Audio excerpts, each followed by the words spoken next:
Hello everyone, আজকে আমি আছি পিসির বাড়িতে। আর এখানে দেখো পিসি বাড়ির সামনে কয়েকটা বাচ্চারা মিলে খেলাধুলা করছিল, আর আমার সেই ছোটোবেলার কথা মনে পড়ছিল। যাই হোক, আর এই দিকে দেখো সৌম্য হচ্ছে স্কুলে যাবে, আর তার আগেই হচ্ছে ফোন নিয়ে একটু বসে পড়েছে গেম খেলতে।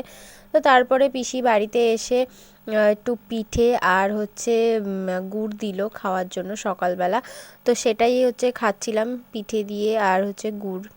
যাই হোক, তারপরে স্নান টান করে নিলাম, করে নিয়ে এদিকে দেখছি পিসি পেঁপে পাড়ছে। পেঁপে গাছ হয়েছে পিসিদের, তো অনেক পেঁপে হয়েছিল গাছে, দেখতেই পাচ্ছ কতগুলো পেঁপে হয়েছে। আর এর মধ্যে না অনেক বড় বড় হয়েছে, আর লম্বাটে ধরনের পেঁপে, সেটা তোমরা দেখতেই পেলে।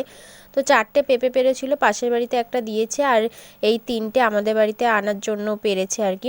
তারপরে রেডি হয়ে গেছি বাড়িতে আসার জন্য, যেহেতু পিসি আমাকে দিতে আসবে বাড়িতে। আর বেরিয়েও পড়েছে। আর এই জায়গাটা দেখেছো কতটা সুন্দর, এক পাশে হচ্ছে ভেড়ি আর এক পাশে হচ্ছে খাল, যেখানে হচ্ছে ভাটা চলছিল সেই সময়। আর ভেড়িটাও খুব সুন্দর লাগছিল কিন্তু দেখতে। তো চলো আজকের ভিডিওটা এই পর্যন্ত, আমি বাড়িতে যাই, তারপরে আরও তোমাদের সাথে ভিডিও শেয়ার করব। তো আজকের ভিডিওটা এই পর্যন্ত, ভালো লাগলে লাইক করো, কমেন্ট করো, আর অবশ্যই চ্যানেলটাকে সাবস্ক্রাইব করো। টাটা।